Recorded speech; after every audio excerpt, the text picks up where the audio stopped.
فطر الخلائق بقدرته ونشر الرياح برحمته ووتد بالصقور ميدان عرضه أول الدين معرفته ثم الصلاة والسلام على أشرف الخلائق أجمعين سيدنا ومولانا أبي القاسم محمد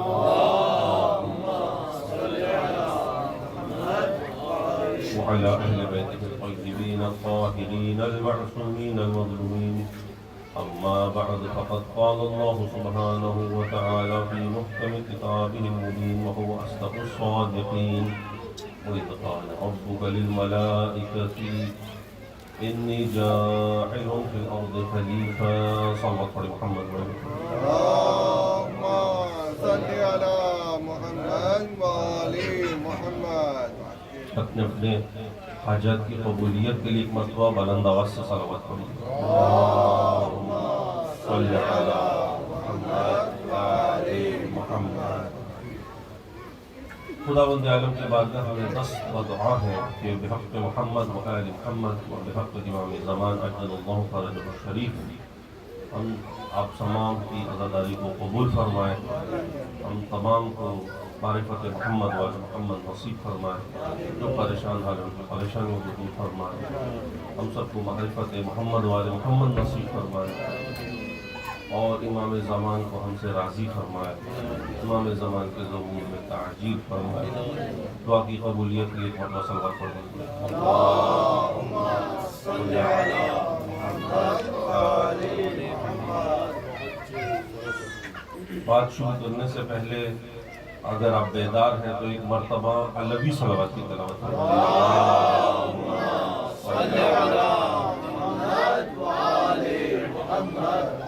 تکبیر، اللہ اکبر، نعرہ رسالت یا رسول اللہ، نعرہ حیدری یا علی، دشمن علی بیت اللہ بے شمار، محمد و آل محمد قرآنتر صلوات. اللہم صل علی محمد و آل محمد. خدا نے فرشتوں سے کہا کہ فرشتوں وَإِذْ قَالَ رَبُّكَ لِلْمَلَائِكَةِ، اور اس وقت کو یاد کرو جب تمہارے رب نے فرشتوں سے کہا، کیا کہا؟ اِنِّي جَاعِلٌ فِي الْأَرْضِ خَلِيفَةً، میں بنا رہا ہوں خلیفہ.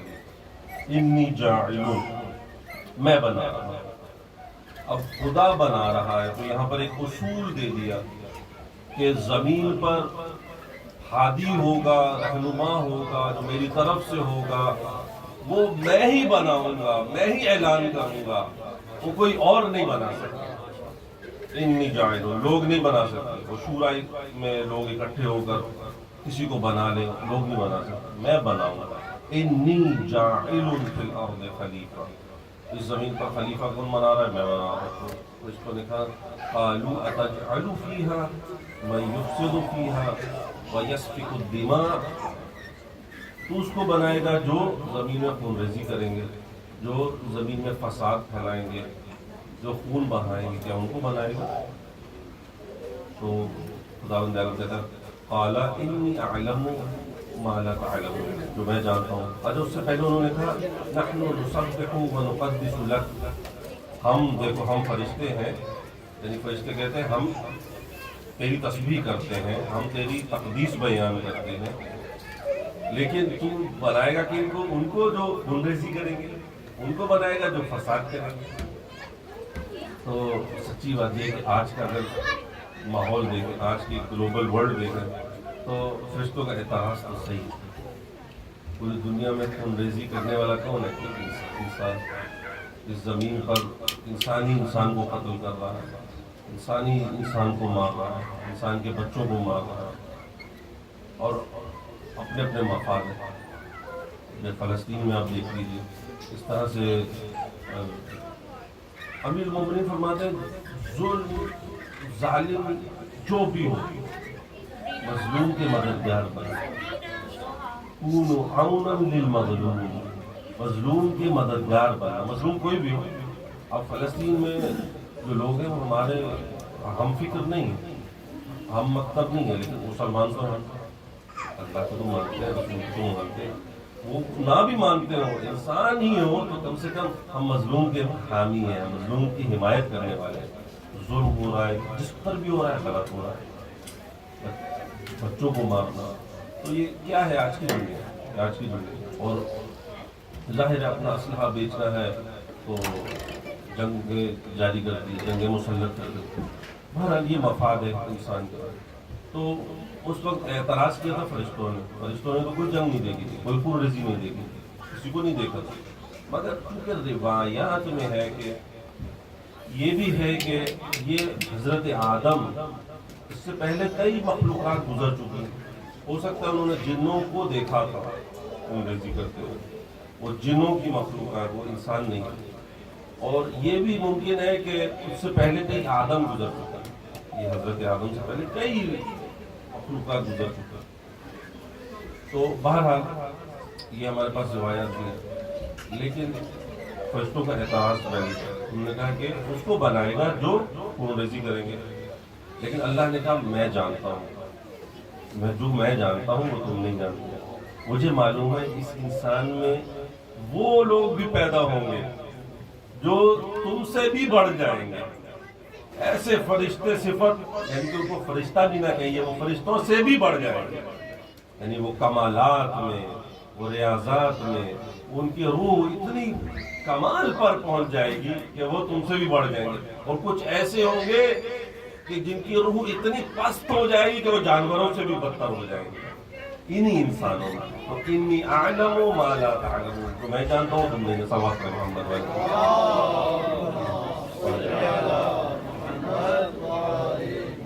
تو خلیفہ بنانا کس کا کام ہے؟ اللہ کا کام ہے۔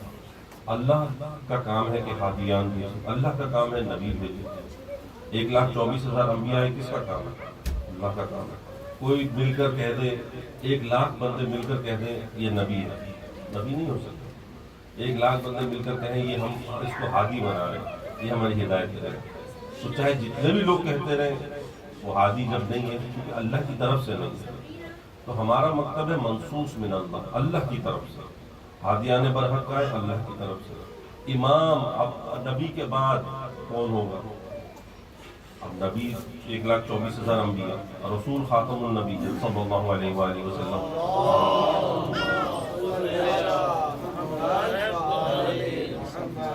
اب رسول ہے خاتم النبی جی، رسول پر وحی کا سلسلہ ختم ہو گیا، رسول ہے افضل کائنات، اور رسول جو دین لے کر آئے وہ قیامت تک رہے گا، رسول جو کتاب لے کر آئے وہ قیامت تک رہے گی، قرآن، اور قرآن ہے معجزہ، اور رسول جو پیغام دے کر گئے وہ قیامت تک ہے، رسول نے جو حلال کیا وہ قیامت تک حلال ہے، رسول نے جو حرام کیا وہ قیامت تک حرام ہے، رسول نے جو کچھ دیا ہمیں حکم ہے کہ وہ لے لیں، جس سے منع کیا حکم ہے کہ اس سے رک جائیں، صحیح ہے نا؟ تو اب رسول کے بعد، رسول ادھر گئے، آنکھیں بند ہوئی رسول کی، اب رسول کے بعد کون ہوگا؟ قیامت تک دنیا کو آنا ہے، قیامت تک جانا ہے اس سلسلے کو، اب رسول کے بعد کون ہوگا ہدایت کرنے والا؟ رسول کے بعد کون ہوگا یہ قرآن پڑھ کر سنانے والا؟ یا قرآن میں کوئی مسئلہ کسی کو پیش آ گیا تو کس سے پوچھے گا؟ یہ ایک بنیادی سوال ہے، ایک سوال ہے کہ رسول کے بعد کون ہوگا؟ صلوات پر محمد وعلیہ۔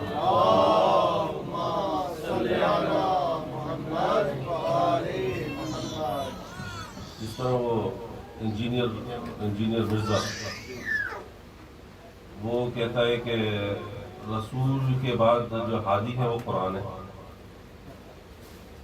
رسول کے بعد ہادی کون ہے؟ قرآن ہے، اور قرآن سے ہم ہدایت لیں گے کیونکہ حضور قرآن چھوڑ کر گئے اور قرآن ہماری ہدایت کرے گا، ٹھیک ہے؟ تو کیونکہ اب یہ جو شیعہ کہتے ہیں کہ ان کے 12واں امام ہے وہ بھی تو غائب ہے، وہ بھی غائب ہے، تو اب ہے بس قرآن ہی ہے جو ہدایت کرے گا۔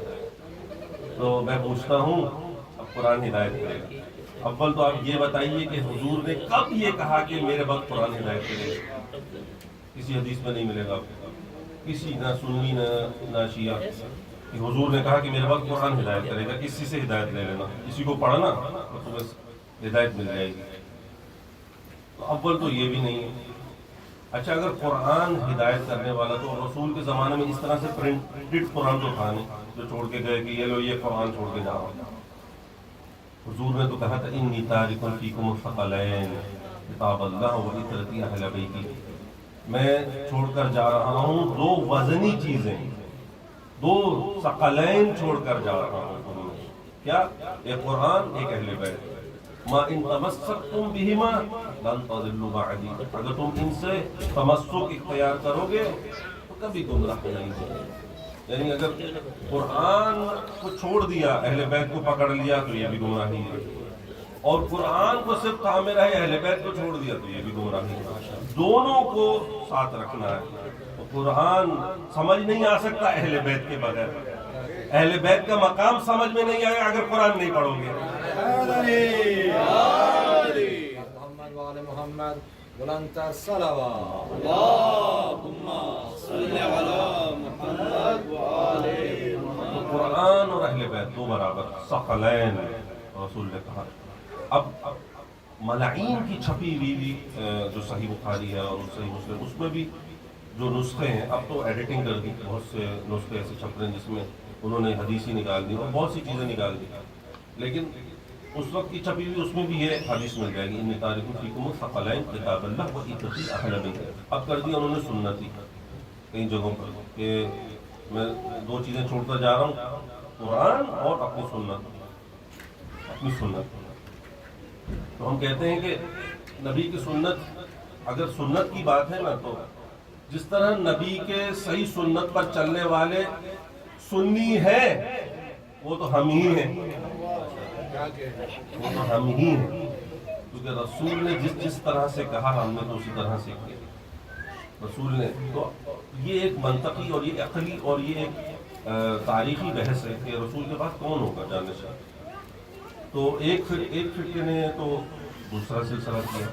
ہم کہتے ہیں رسول کے بعد کوئی ایسا ہونا چاہیے جو رسول جیسا ہوگا، کیونکہ رسول کے بعد اس منصب پر رسول جیسا. اب فطری چیز ہے نا کہ اب کلاس میں کوئی سبجیکٹ پڑھا رہا ہوں، کوئی پروفیسر کچھ پڑھا رہا ہے تو سائنس کا یا میتھمیٹکس پڑھا رہا ہے، تو وہ اب وہ چھٹی پر جاتا ہے تو وہ کسی ایسے کو اپنی جگہ بٹھا کر جائے گا، چھوڑ کر جائے گا، اس کی ریپلیسمنٹ میں وہ آئے گا جو اتنا اہل ہوگا کہ وہ پڑھا سکے. یہ تو ایک منطقی سا ایک وہ ہے کہ وہ ایسے کو تو نہیں کسی کو بھی اٹھا دیا، ہاں تم اپنے سے بنا لو گروپ میں جو بھی پڑھانا چاہے. ایسا نہیں ہو سکتا. یہ تو دنیا کا یہ اصول ہے. تو قرآن کے اتنے مسائل، حلال حرام، تفسیر، تعویل، اسلام کی مختلف جو حضرت آدم سے چلا اور اب تک اور قیامت تک آنے والے مسائل، ایسا عالم ہو جو رسول کی جگہ پر بیٹھے، ایسا نہ ہو کہ جو بیٹھتا ہی اعلان کر دے کہ بھائیو اگر میں اچھی بات کروں تو میری تائید کرنا، اگر ادھر ادھر ہو جاؤں تو مجھے سیدھے راہ پر لے آنا. ایسا نہ ہو کہ جو کہے کہ اگر آپ نہ ہوتے تو میں ہلاک ہو گیا ہوتا. جو سب کا مددگار ہے ہم کو بھی اس سے پیار ہے، وہ نعرہ علی یا علی، وہ نعرہ علی یا علی. نعرہ بلند تر صلوات. اللهم صل على محمد وآل محمد وعجل. تو امیر المؤمنین کی ذات ہی ملتی ہے، کیونکہ حجۃ الوداع کے موقع پر جب آخر میں مقام جعفہ کے قریب پالانوں کا منبر بنایا اور جنگل ہے اور اس جنگل میں رسول نے منگل کر دیا، جنگل میں منگل کر دیا جب پالانوں کا منبر بنا کیا. اور ایک سوال بھی جیسے میں معذرت چاہتا ہوں، میں حصہ ہے بھائی نواز کے لیے، کیا یہ حدیث مکمل ہے کہ من کن کو مولا فہذا نہیں مولا، یہ سیاری کا حصہ بھی ہے؟ سیارے کا بھی حصہ ہے. سب اپنے محمد والے اللهم صل على محمد وآل محمد. آپ نے سوال کر لیا تو اب میں اس کو مکمل کر دوں گا. حضور نے فرمایا کہ پالانوں کا منبر بنا کر، اور یہ حدیث تواتر کے ساتھ متواتر، یعنی اس کا کوئی انکار نہیں کر سکتا. ہزاروں مطلب سینکڑوں راوی تو ایسے ہیں جو مستند راوی جنہوں نے یہ روایت کی تو جب ایک بار اتنی تواتر سے سب کہہ رہے ہو اس کا مطلب ہے وہ بات ہوئی ہے. من کنت مولا ہو فہذا علی مولا. اب اس کو بہت سے سنی بھی کرتے ہیں. اس کے بعد رسول نے کہا کہ میں مولا کے اوپر تو بعد میں آؤں گا کہ مولا کے معنی کیا کیا لیتے ہیں وہ, لیکن من کنت مولا ہو فہذا علی مولا, جس کا میں مولا ہوں اس کا یہ علی مولا ہے. اللہم والمن والا ہو, جو اس سے محبت رکھے وہ مجھ سے محبت, والمن والا, وعادمن عادا, جو اس سے دشمنی رکھے اس نے مجھ سے دشمنی کی, میرا دشمن خدا کا دشمن. وَخْذُلْ مَنْ خَذَلَ, جو اس کی احانت کرے اس کو ذلیل کر دے. وَخْذُلْ مَنْ خَذَلَ, اور وَانْصُرْ مَنْ نَصَرَ, جو اس کی مدد کرے اس کی مدد کرے. تو خداوند عالم سے دعا کی, اور خطبہ غدیر بہت ہی طویل ہے. اس سے پہلے رسول نے اعلان کیا تھا کہ کیا میں تمہارے نفسوں پر اولا نہیں ہوں. النبی اولا بالمؤمنین من انفسہم, قرآن کی آیت ہے کہ نبی اولا ہے مؤمنین میں ان کی نفسوں سے زیادہ. کہ نبی ہمارے نفسوں پر زیادہ تصرف رکھتے ہیں. نبی کہیں کہ یہ وقت جہاد ہے, جہاد کرو, تو ہمیں جہاد واجب ہے. اگر نبی کہیں حکم دیں تو جہاد واجب ہے, کیونکہ نبی ہمارے نفسوں پر زیادہ حکم رکھتے ہیں, تصرف رکھتے ہیں. اور نبی کہیں یہ موقع ہے, اسی لیے جب کوئی نماز پڑھ رہا تھا تو اس کو بلایا قیام میں, تو نبی نے آواز دی, آواز نہیں سنی. پھر نبی نے آواز دی, آواز سن کے فٹافٹ نماز پڑھنے لگا, تیز تیز نماز پڑھنے, فٹافٹ جلدی سے کیا, اور اس کے بعد تشہد کر کے فوراً پہنچا رسول کے پاس. کہا تجھے پہلے آواز دی تھی تو اس وقت کیوں نہیں آیا؟ کہا کہ یا رسول اللہ نماز پڑھ رہا تھا. کہا نماز پڑھ رہا تھا, تجھے نماز سکھائی کس نے؟ اے نبی, اے رسول, جب تم ان لوگوں کو بلاؤ تو ان پر واجب ہے کہ یہ جواب دے, رسول کا جواب. اسی لیے نماز میں اگر کوئی سلام علیکم کہتا ہے, آپ اکیلے پڑھ رہے ہیں, یہ بھی ایک فقہی مسئلہ ہے. آپ اکیلے نماز پڑھ رہے ہیں, کوئی گھر میں داخل ہو, اب کوئی بھی نہیں, اس نے سلام علیکم کہا تو آپ سلام علیکم, اس کا جواب دینا واجب ہے نماز کی حالت میں, سلام علیکم. لیکن اگر اور لوگ ہیں بیٹھے, اس نے سلام علیکم کہا تو یہ واجب ہے کفائی نہیں, اور لوگ جواب دیں, آپ نہیں دیں, آپ نماز پڑھتے ہیں. تو یہ ایک مسئلہ ہے. تو جب رسول بلا رہے ہیں, ایک شرعی احکام کے لیے اتنا حکم ہے, لیکن جب رسول آواز دے تو اس کے لیے واجب ہے کہ رسول کا جواب دیں, رسول کی آواز پر لبیک کریں, فوراً پہنچ. جب ماں باپ کی اجازت کے بغیر مستحب نماز نہیں ہو سکتی, تو رسول جو پوری امت کا باپ ہے, صلوات پڑھیں محمد والے.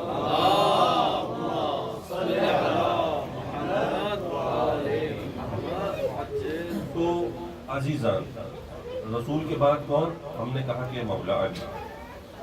وہ ہم نے کس نص سے کہا؟ ہم نے کہا کہ لوگ نہیں بنا سکتے, ہم ڈیسائیڈ نہیں کر سکتے. رسول کے بعد وہی ہوگا جو رسول جیسا ہوگا. رسول کے بعد وہی ہوگا جس کے لیے رسول نے کہا انا وعلی من شجرۃ واحدہ, میں اور علی ایک ہی شجرے سے ہیں, ایک ہی شجر سے پیدا ہوئے. وسائر الناس من شجر شتیٰ, دوسرے لوگ دوسرے شجر سے پیدا, درخت سے پیدا, اور مخلوقات دنیا دوسرے درخت سے. میں اور علی, انا وعلی من نور واحد, میں اور علی ایک نور سے ہیں. انا وعلی من ابوا هذه الامه, میں اور علی اس امت کے باپ ہیں, اس امت کے باپ ہیں. اسی لیے امت کے باپ ہیں. رسول اور علی کا مرتبہ ایک ہے. اسی لیے جب رسول جائیں گے اور علی کا مرتبہ بھی وہی ہوگا جو رسول کا ہے. اسی لیے مولا علی کسی کو کہہ سکتے ہیں کہ یہاں سے چلی جاؤ, نہیں تو مجھے وہی حق ہے جو رسول کا ہے.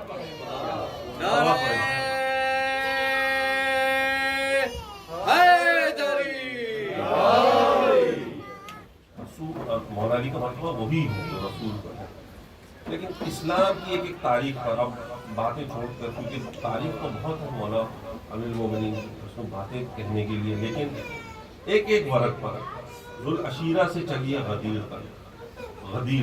غدیر آخری معرکہ تھا, آخری ایک ایونٹ تھا جو اہم تھا. ایک سطر میں علی ہے, یعنی کوئی بھی معرکہ اسلام کا بغیر علی کے مکمل نہیں. دعوت، ہجرت، بدر، احد، خیبر، خندق، ایک ایک ورق پر خط جلی سے لکھا ہے ایک نام، علی کا نام۔ علی کے نام کا ورد وظیفہ کرتے گزری عمر تمام، علی کا نام۔ صلوات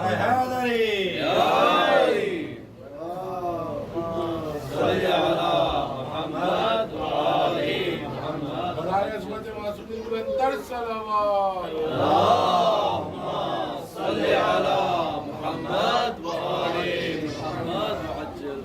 کیوں مجھے یاد آ گیا شاید جوادی صاحب کا یا مرحوم بابا فراد یا کسی اور عالم دین کا، باہر نام ذہن میں نہیں آ رہا، کیوں جلتا ہے علی کے کمالات دیکھ کر؟ کیوں جلتا ہے علی کے کمالات دیکھ کر؟ عزت خدا بھی دیتا ہے اوقات دیکھ کر۔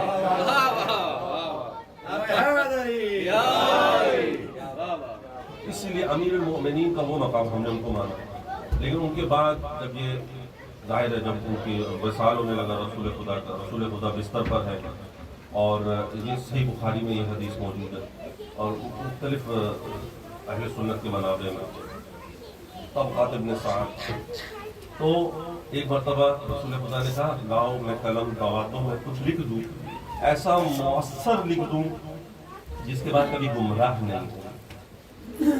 تو ساتھ کھڑے ہوئے صاحب نے کہا کہ ہمیں تو قرآن کافی ہے، ہمیں تو قرآن کافی ہے۔ تو یہ رسول کے اوپر درد اور یہ جو ذہن کا جو درد ہے یہ اس نے اثر کر دیا، اوپر زیان کا اثر ہو گیا، تو رسول ایسے ہی ہمیں قرآن کافی ہے۔ تو اس کے بعد یہ قرآن کافی ہے، لیکن جب سیدہ جاتی ہیں تو حدیث سنا رہے ہیں، قرآن کافی ہے۔ تو یہ عجیب ایک تاریخ ہے۔ اچھا اس کے بعد ہمارا جو سلسلہ ہے وہ معصوم منصوص من اللہ ہے، جو میں نے عرض کیا، یعنی رسول اعلان کرتے تھے اللہ کی طرف سے ہادی برحق ہے مولا علی۔ اب مولا علی کے بعد کون ہے؟ رسول نے پہلے ہی اعلان کر دیا تھا میرے بعد 12 خلیفہ ہوں گے، ان کو سب مانتے ہیں اہل سنت، 12 خلیفہ ہوں گے، قریش سے ہوں گے، اور ائمہ معصومین کے نام سب ازبر، سب یاد تھے، سب بتا دیا تھا۔ تو ایک ہی سلسلہ وہ چل رہا ہے، اس لیے ہماری نماز بھی ایک ہی طرح کی ہوتی ہے، لیکن جب دوسروں نے مانا وہ دوسرا طریقہ تھا۔ انہوں نے پہلے شورا بنائی، اس کے بعد سقیفہ میں بیٹھ کر انہوں نے آپس میں ڈیسائیڈ کیا کہ یہ خلیفہ ہوں گے۔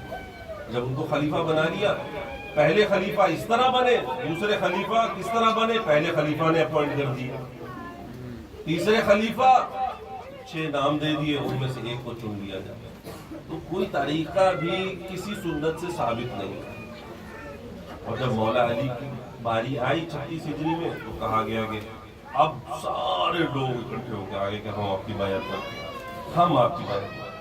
اصلی شورا وہ تھی جس پر تینوں نے عمل نہیں کیا، چوتھی مرتبہ ہم تو کہتے ہیں کہ رسول کے بعد ہی پہلے مولا علی کا بلا فصل، لیکن چونکہ وہ تینوں جو تھے وہ اس کیٹیگری میں پورے نہیں ہوتا تھے کسی بھی کیٹیگری میں، لیکن چوتھی جو خلیفہ بنے انہوں نے صحیح طور پر وہ اپنایا۔ صلوات پڑھیں محمد والے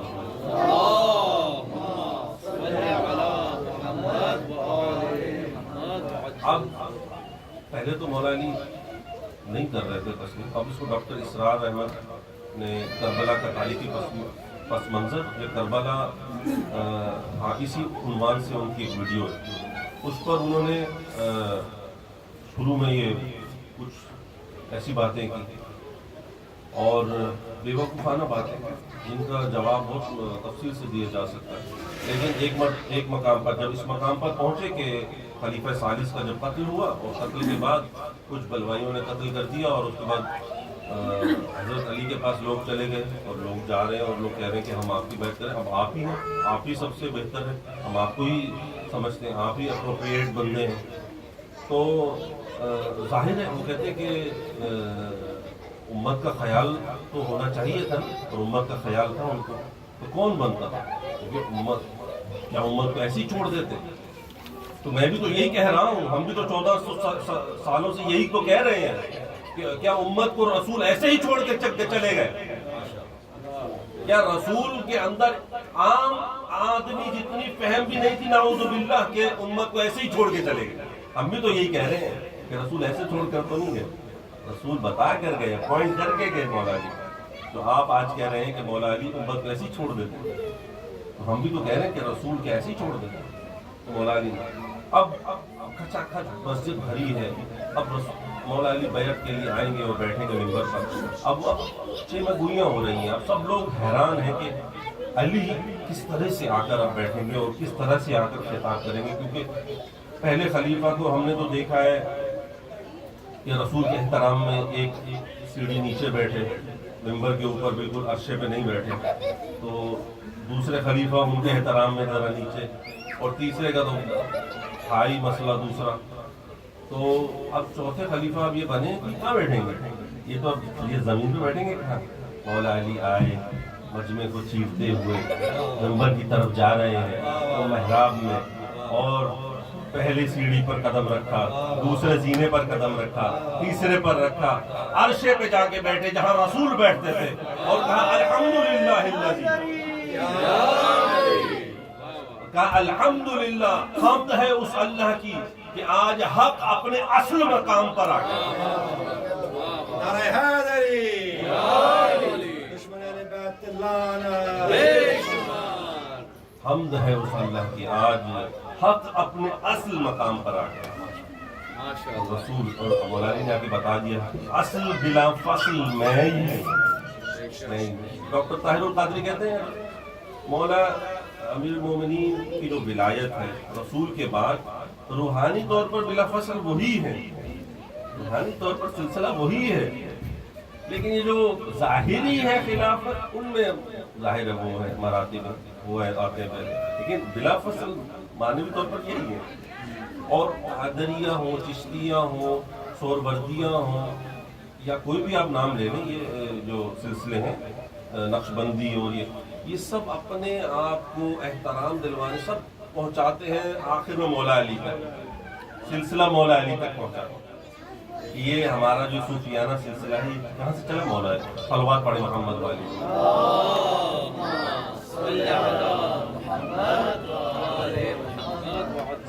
دیکھیں خدا نے کہا سورہ طٰہٰ میں کس کو؟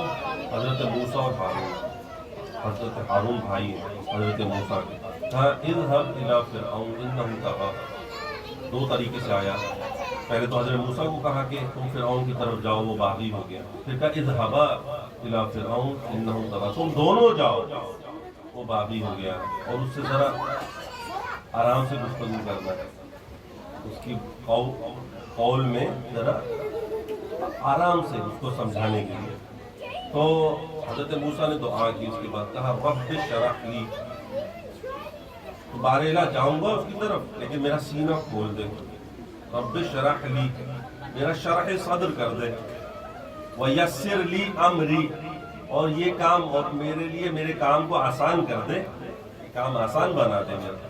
ویسر لی امری واحلل عقدۃ من لسانی، اور میری زبان کی گرہوں کو کھول دے تاکہ وہ میری بات سمجھ سکے. یفقہوا قولی، میرا قول سمجھ سکے. اتنا آسان کر دے، یعنی کہ یہ آسان کام نہیں ہے جو میں جا کے ہدایت کروں گا اور اس کو بتاؤں گا، اور ساتھ ہارون بھی ہیں. تو پھر کیا کہا؟ رب اشرح لی صدری ویسر لی امری واحلل عقدۃ من لسانی یفقہوا قولی، اور کیا کر دے؟ میری زبان کی گرہوں کو کھول دے تاکہ میں وہ ایسے بات کروں ان سے کہ وہ میری بات سمجھ سکے، میرا قول سمجھ سکے. اور اس کے بعد کہا کہ یہ جو ہارون ہے میرا بھائی ہے، اس کو میرا وزیر بنا دے، اس کو میرا وزیر بنا دے، اور میرے کاموں میں اس کو واشرکہ فی امری، اور اس کو میرے کاموں میں شریک کر دے، میری کمر کو مضبوط کرنے والا بنا دے. کون دعا کرتا؟ حضرت موسیٰ. اور رسول نے کہا، رسول اعظم نے بخاری میں صلوات محمد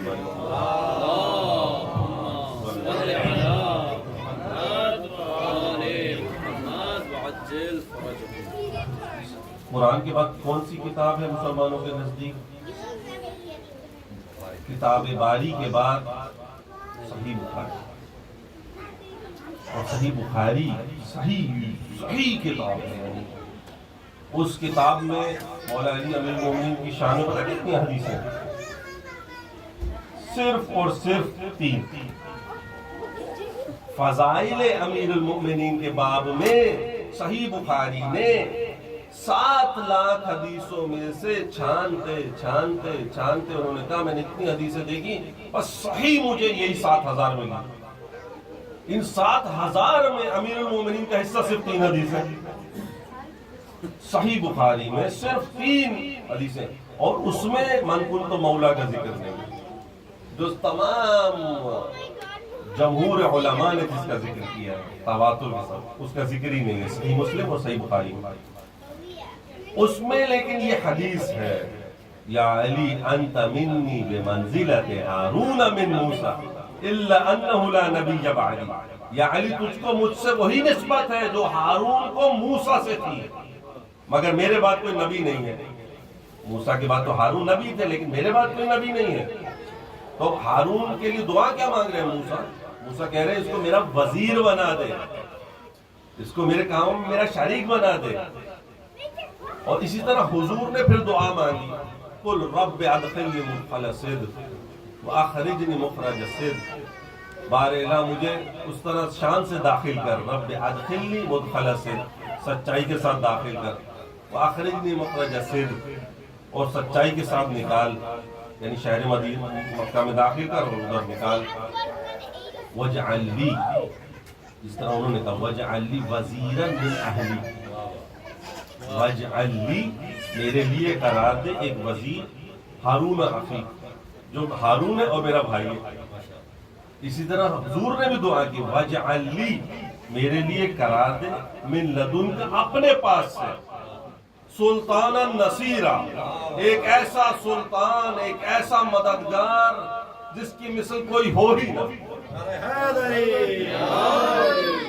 رب ادخلنی مدخل صدق واخرجنی مخرج صدق واجعل لی من لدنک سلطانا نصیرا، ناصر مدد کرنے والا، ناصر مدد کرنے والا، اور نصرت مدد، نصیر وہ مدد کرنے والا جس سے ملکہ نصرت سلب نہ ہو، ملکہ نصرت سلب نہ ہو۔ صلوات پڑھیں محمد والے۔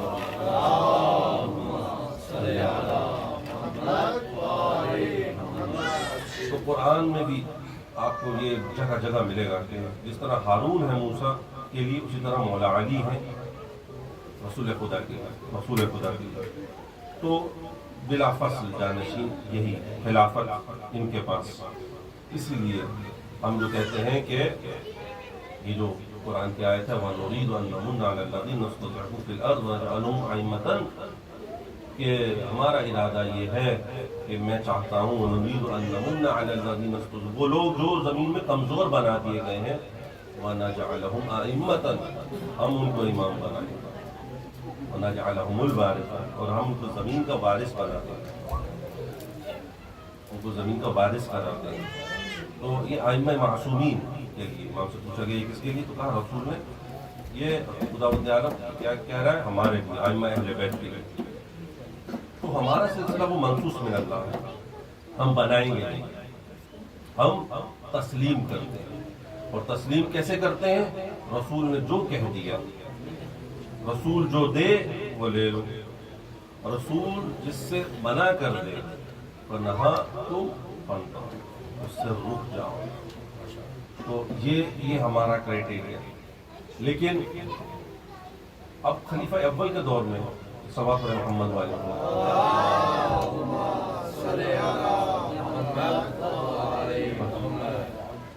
یہ جو اہل بیت کے مقابل جو لوگ ہیں وہ سمجھتے ہیں کہ تمام صحابی حدود پر ہیں، سب صحابہ ایک جیسے، سب صحابہ افضل، کسی کی آپ برائی نہیں کر سکتے، کسی چاہے کوئی بھی ہو صحابی ہے، کلہم عدول، سب صحابہ عادل ہیں، سب صحابہ کا مرتبہ ایک جیسا ہے۔ اب چاہے ایک صحابی نے دوسرے کو قتل کیا ہو، ایک صحابی نے دوسرے پر الزام لگایا ہو، جو کہ ہوا، مالک بن نویرہ صحابی رسول تھے، رسول نے ان کو عامل زکوٰۃ بنایا، صدقات پر معمور کیا تھا کہ یہ لیں گے، اور بہت ہی نیک اور امن پسند صحابی مالک بن نویرہ، یعنی رسول کے زمانے میں ان کی ایک مرتبہ تھا، اس سے پہلے بھی وہ بت پرستی وغیرہ اس میں نہیں تھے، لیکن جب یہ خلیفہ اول اور خالد بن ولید، اور ظاہر ہے خالد بن ولید ان کے جاتے ہیں ادھر اور زکوٰۃ کے بہانے ان کا قتل کر دیتے ہیں،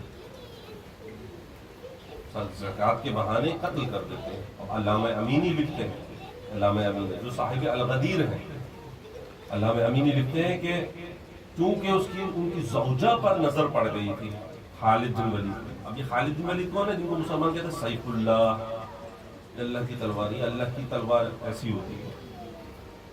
مالک بن نویرہ کا قتل کیا اور ان کی زوجہ سے نکاح کیا، اور جو ولیمے کی دیگ پکی، اب یہ میں اپنی طرف سے نہیں کہہ رہا، یہ تاریخ کی کتابوں میں، ولیمے کی جو دیگ پکی اس کے نیچے لکڑیاں کی آگ نہیں جلائی گئی، مالک بن نویرہ کا سر رکھا گیا، اور جو دوسرے ان کے ساتھی تھے ان کو قتل کیا، ان کا سر رکھا، اس کی دیگ پکائی تھی۔ یہ جب پہنچے اور جب خلیفہ دوم کو پتہ لگا، انہوں نے کہا تو نے یہ غلط کام کیا، تجھے سنسار کروں گا۔ لیکن خلیفہ اول نے کہا نہیں، خلیفہ اول کو معلوم تھا غلط کام، لیکن کہا کہ تو اس کی زوجہ کو طلاق دے دے، زوجہ کو طلاق دے دے، اور میں دیت دینے کے لیے تیار ہوں اس کی والدہ کو، مالک بن نویرہ۔ اس کا مطلب ہے آپ دیت دینے کے لیے تیار ہیں، اس کا مطلب ہے خون بہایا گیا اس کا۔ آپ سمجھتے ہیں کہ وہ حق پر تھا مالک بن نویرہ، اتنا تو سمجھتے ہو، لیکن اتنی ہی دیانت کر لیتے کہ اس کو معزول کر دیتے، اس کو نکال دیتے، سنسار نہیں بھی کیا، اس کو قتل نہیں بھی کیا، کم سے کم اتنا ہی کر دیتے۔ تو کہتے ہیں نہیں، جو تلوار اب نکل گئی ہے اللہ نے نکالی ہے، میں وہ واپس نہیں کروں گا۔ تو اللہ نے نکالی ہے تلوار، یہ اللہ نے کہا تھا مالک بن نویرہ کا قتل کرو، رسول خدا کا صحابی اس کو قتل کرو۔ تو یہ اگر ایسے کام یہ مسلمانوں نے یہ اس طرح سے کرنے تھے، تو اب ہم علامہ امین نے اس پر حاشیہ لکھا، اس پہ کہا کہ وہ کون سا گناہ تھا جو مالک بن نویرہ نے کیا تھا جس کی وجہ سے وہ قتل ہوئے؟ کون سا گناہ تھا؟ کیا اس نے کوئی ایسا گناہ کیا تھا؟ وہ رسول اللہ پر ایمان رکھتا تھا، وہ اللہ پر ایمان رکھتا تھا، وہ مسلمان تھا، صرف اس وجہ سے کہ وہ ایک خاص بندے کو زکوٰۃ نہیں دے گا تو اس وجہ سے کوئی مرتد ہو جاتا، کوئی مورد کافر ٹھہرایا جاتا ہے، ایسا تو نہیں ہوتا۔ اسی وجہ سے اسلام بدنام ہوا۔ یہ اسلام بدنام آج طالبان اور داعش کی وجہ سے نہیں ہے، یہ وہ روایت وہاں سے چلی ہے، یہ وہ دہشت گردی وہاں سے، رسول کے بعد جب دہشت گردی شروع ہوئی یہ وہاں سے چلی۔ صلوات پڑھیں محمد۔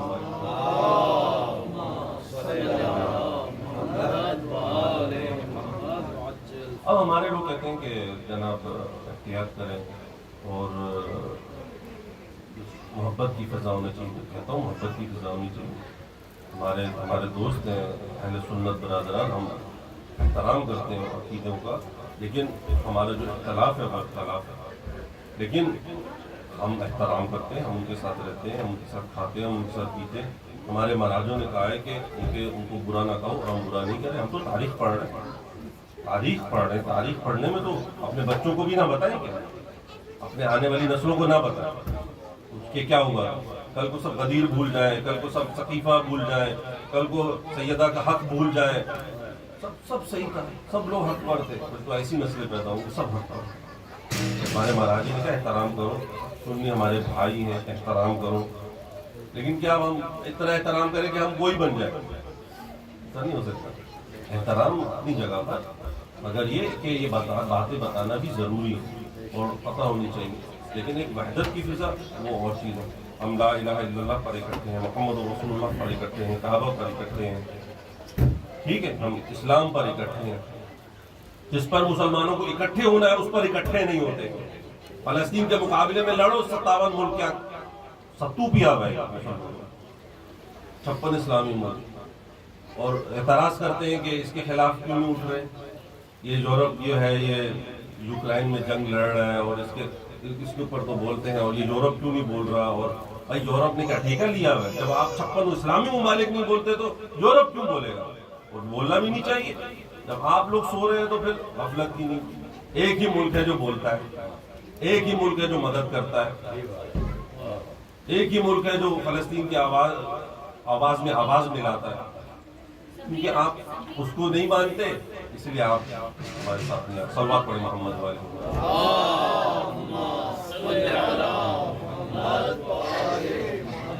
عزیزان محترم, یہ درس حریت اور یہ جو درس حق ہے, درس شجاعت ہے, یہ ہمیں کہاں سے ملتا ہے؟ یہ ہمیں کربلا سے ملتا ہے. تاریخ شاہد ہے کہ جب بھی ظلم کے خلاف کوئی قوم اٹھی ہے وہ یہی حسینی قوم, وہ یہ حسین کے ماننے والے, وہ علی اکبر کے سچے پیروکار, وہ حضرت قاسم کے ماننے والے, وہ عباس علمدار کا علم اٹھا کر لڑنے والی قوم, وہ یہی سرفروش قوم, وہ یہی جان فروش قوم, یہی ہے جو ظلم کے خلاف ہے.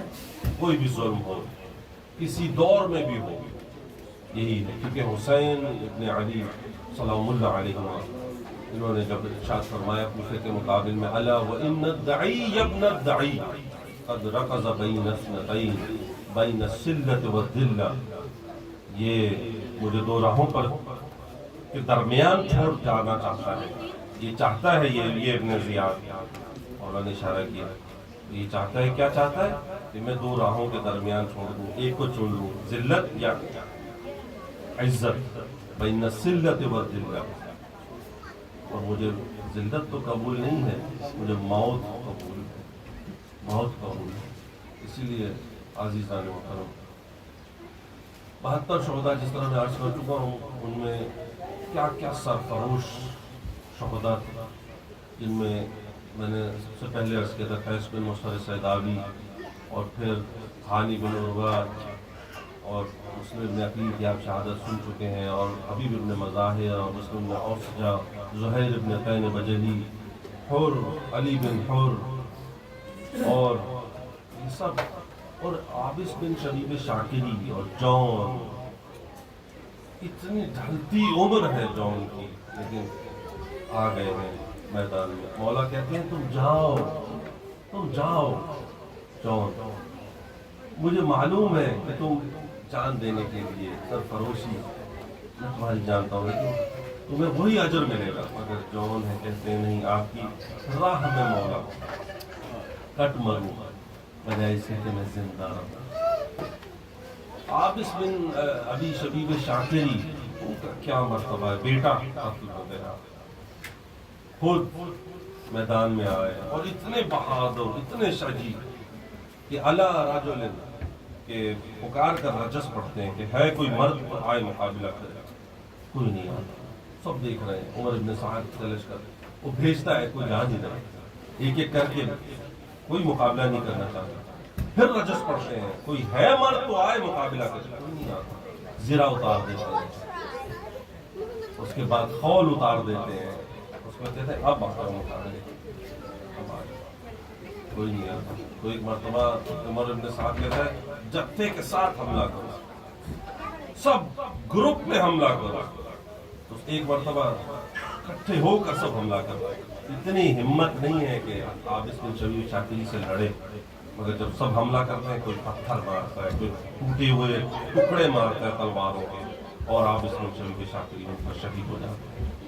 ایسے لوگ چشم فلک میں نہ دیکھیں, اور انہی میں ہے حضرت قاسم. قاسم کی عمر کتنی ہے, 13 برس. ایک مرتبہ محضر نامہ جب پڑھا امام نے کہا کل سب شہید ہو جائیں گے دوستو. تو ایک مرتبہ سن لیا, قاسم بھی موجود تھے شب یاد میں, سنا, اور اگلے دن لیکن کشمکش چل رہی ہے قاسم کے ذہن میں. اب اگلے دن چچا کے پاس پہنچ گئے کہ چچا جان آپ سے ایک سوال کرنا ہے. کہا بیٹے کیا سوال؟ کہا چچا اللہ انا من فقتل, جو محضر نامہ آپ نے پڑھا کیا اس میں میرا نام بھی ہے؟ قاسم سمجھ رہے ہیں کہ میں چھوٹا ہوں, شاید چچا کہیں کل سب قتل ہوں گے مگر بچے نہیں قتل ہوں گے, مگر مجھ جیسے نہیں, مجھ جیسے بچ جائیں گے. کیا اس محضر نامے میں چچا میرا نام ہے؟ امام نے کہا قاسم میں تجھے اس سوال کا جواب بعد میں دوں گا، پہلے مجھے یہ بتا کیف الموت عندک، قاسم تیرے نزدیک موت کیسی ہے؟ قاسم کہتے ہیں کہ چچا جان احلا من العسل، چچا شہد سے زیادہ شیریں ہے چچا شہد۔ کہا تو پتہ ہے تو کس کی نشانی ہے؟ تو میرے بھائی حسن کی نشانی ہے، تجھے دیکھتا ہوں اپنے بھائی کو دیکھتا ہوں، میرے بھائی کی نشانی ہے، تجھے کیسے اجازت دے دوں؟ ایک مرتبہ امام کو معلوم ہے شہید تو ہے، مگر زبان سے جاری نہیں کرتے کہ جس کو بھیج دوں میدان میں، نہیں بھیجنا چاہتے، بس وقت گزر رہا ہے۔ قاسم ام فروا کے پاس جاتے ہیں، ماں کے پاس، کہ اماں چچا نے اجازت نہیں، چچا اجازت نہیں دے رہے۔ ایک مرتبہ دوبارہ ام فروا کی فرمائش پر ام فروا آتی ایک مرتبہ، اور آ کر ایک مرتبہ پھر قاسم کہتے ہیں چچا جان جانے کی اجازت دی، علی اکبر بھی تو چلے گئے، چچا جان مجھے بھی لڑنے کی اجازت دی۔ کہا کہ تجھے لڑنے کی کیسے اجازت دوں؟ تو جانتا ہے کیوں؟ جب باہر آئے عباس سے علی کھڑے تھے، عباس کھڑے تھے، عباس کو دیکھا اور کہا کہ قاسم لڑنے کے لیے جانا چاہتا ہے۔ ایک مرتبہ عباس کے بدن میں کب کبھی تاری ہو، عباس کہتے ہیں بھیا حسن کی نشانی ہے، اس کو فوج اشکیا کے مقابل میں کیسے بھیجیں؟ ایک مرتبہ عزیزو مقتل کی روایتیں حسب کرتے ہوئے ایک مرتبہ قاسم کو اجازت ملی، مولا چاہتے نہیں تھے مگر قاسم 13 برس کی عمر، اور ایک مرتبہ سب کو شہیدوں نے خود اپنے آپ کو سوار کیا، مگر قاسم وہ ہے جس کو امام نے خود گھوڑے پر سوار کیا، امامہ پہنایا حضرت حسن کا، ارے خول پہنایا امام حسن کا، ارے زرہ پہن کر تلوار لے کر، ارے قاسم اب جانا چاہتے ہیں، حسین ابن علی حسرت کی نگاہ سے دیکھ رہے ہیں، ارے حسرت و یاد سے دیکھ رہے ہیں اور گریہ کر رہے ہیں، قاسم خدا حافظ، ارے قاسم فوج اشکیا میں جاتے ہیں، ارزق شامی کو بھیجتا ہے، ابن سعد کہتا ہے ارے اس کا قلعہ کما کر دے، ارزق اپنے بیٹوں کو بھیجتا ہے، کہا ایک ایک کر کے جاؤ، قاسم سب کو فنار کر دیتے ہیں۔ ایک مرتبہ غصے میں آ کر ارزق خود آتا ہے، اور ایک مرتبہ قاسم وہی جلوہ علی کا دکھا کر اس کو بھی فنار کرتے ہیں۔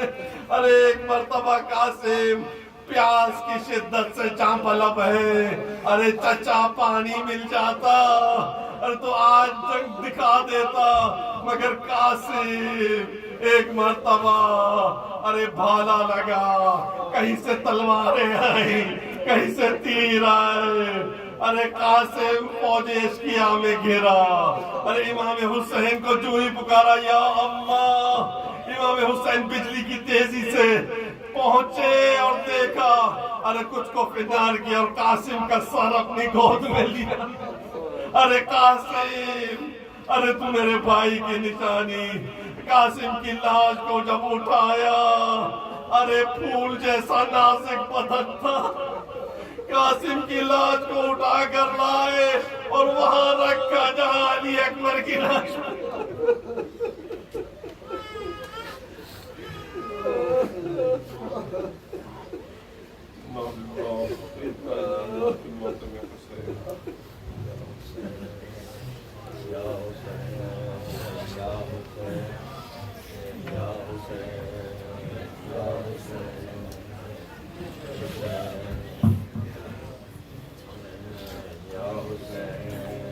یا حسین